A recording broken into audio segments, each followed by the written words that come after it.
I just want a relationship with my child. I want my parenting time. I want my parenting time that was missed. I would like it made up because this is just ridiculous. It hurts the child. It no longer, I don't like it. I don't feel good, but I'm not going to jump off the 36th floor. Right out of the gate, this father frames the issue as simple. I just want my parenting time. But here's what's important. In family court, emotions don't override court orders. If there is an existing custody order granting alternating weeks and holidays, that order is legally enforceable.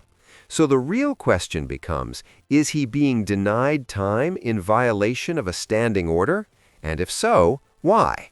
Stay with this, because in custody battles, the why changes everything. About it. Okay. Court notes, and you had mentioned sometimes there was an order regarding custody, parenting time support, and contempt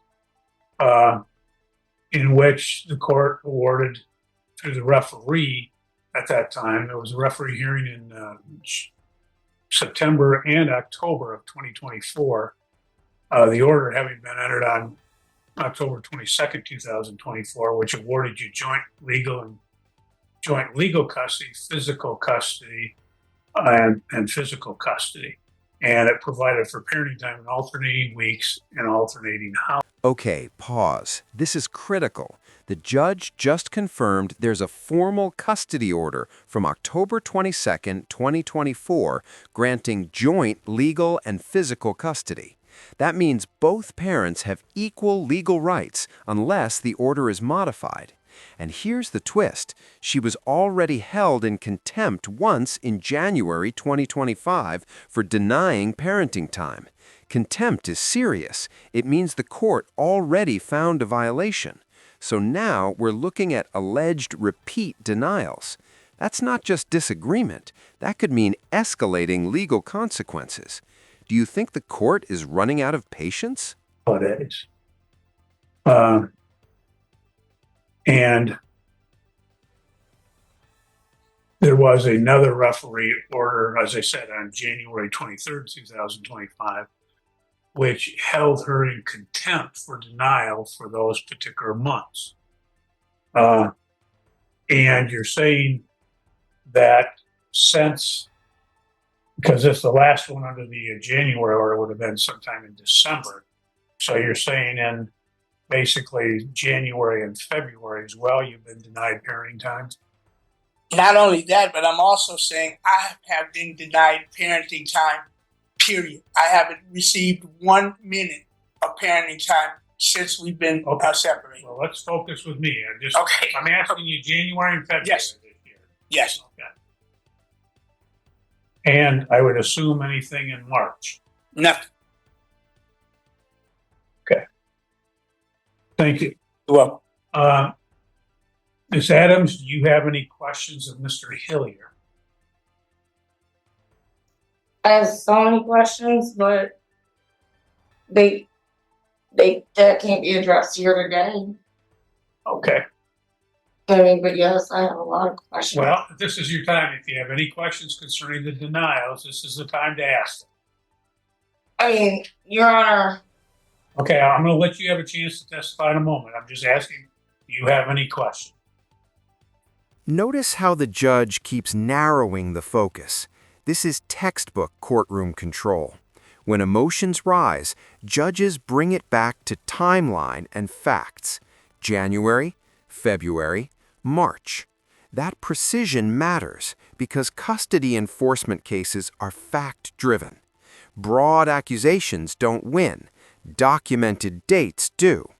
And when she says she has so many questions but doesn't ask them, that's a missed opportunity. In court, this is your moment. Silence can cost you. No, Your Honor. Okay. Now, ma'am, what I'll do is have you raise your right hand, be sworn in, and then we'll proceed with you. Do you solemnly swear or affirm the testimony you're about to give shall be the whole truth and nothing but the truth? Yes. I do. What would you like to tell me? Your Honor, we was together, when I had my daughter, I decided to stay with this man. I knew about his past addictions, I knew about all that. I know that's neither here nor there, but it does play a role in what's going on. I left him when our daughter was 2. He got back on drugs, back in, as he stated himself. But we separated. This time around, he got clean. I decided to help him. He went to check himself in the VA. I said, okay, I will watch your house where I used to once live. I will watch your house. I will check your mail. You know, I agreed to that because I had my daughter, my dad in my life, so I know the effect that has on a child and a girl at that. So I helped her dad so he could be back in her life. And he got off drugs until he came back home. I have no proof as to whether he was using or not. I just know his behavior changed. I went back to my apartment, which I had, but before I did that, I found some disturbing videos in my daughter's phone sent to her dad, which he just spoke about himself because he said I accused. I didn't accuse him. I sent him a message asking for some type of clarity. Because my daughter don't do things like that. I mean, they're disturbing. I don't know if I can address that here. I don't know if I can even say what it's about because I don't want to get in trouble. But they were disturbing. There was an investigation. Mr. Hilliard went and handed over his phone. I handed over mine. I handed over my daughter's as well. Now the temperature in the room changes.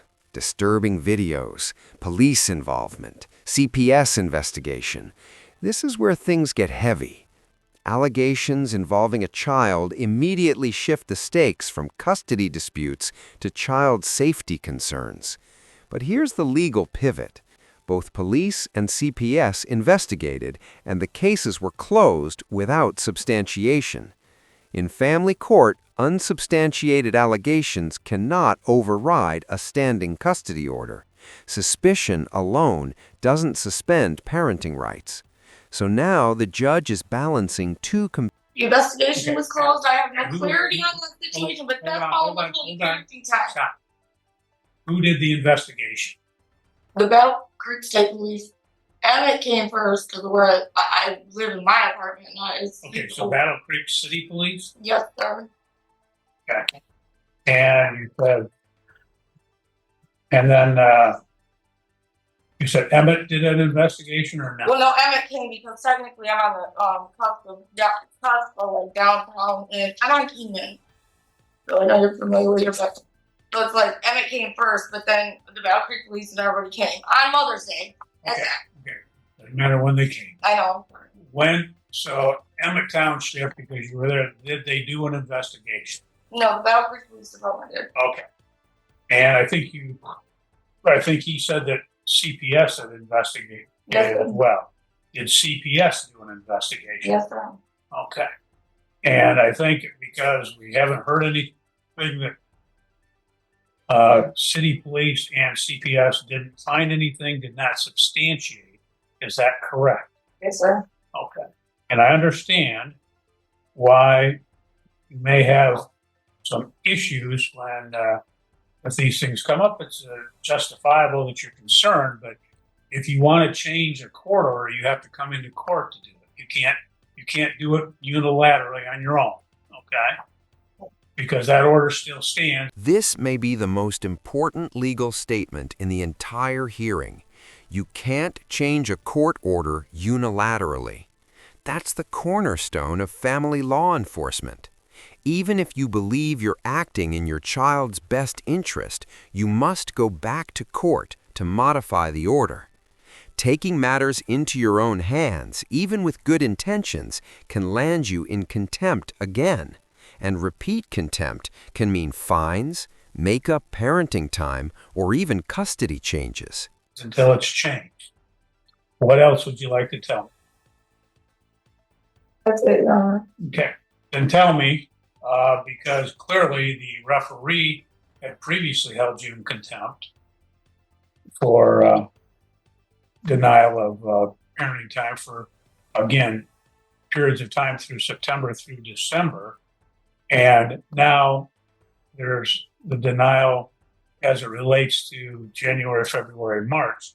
Why have you not allowed that parenting time? What? I mean, just the personal. Have you seen the videos, Your Honor? And here we are, the emotional climax. If you've seen the videos, that's not evidence in court unless it's formally presented and legally substantiated. The judge isn't reacting to emotion, he's reacting to proof and procedure. This case now hinges on whether her fear justifies non-compliance or whether the law demands enforcement despite her concerns. Family court isn't about who feels right, it's about what can be proven.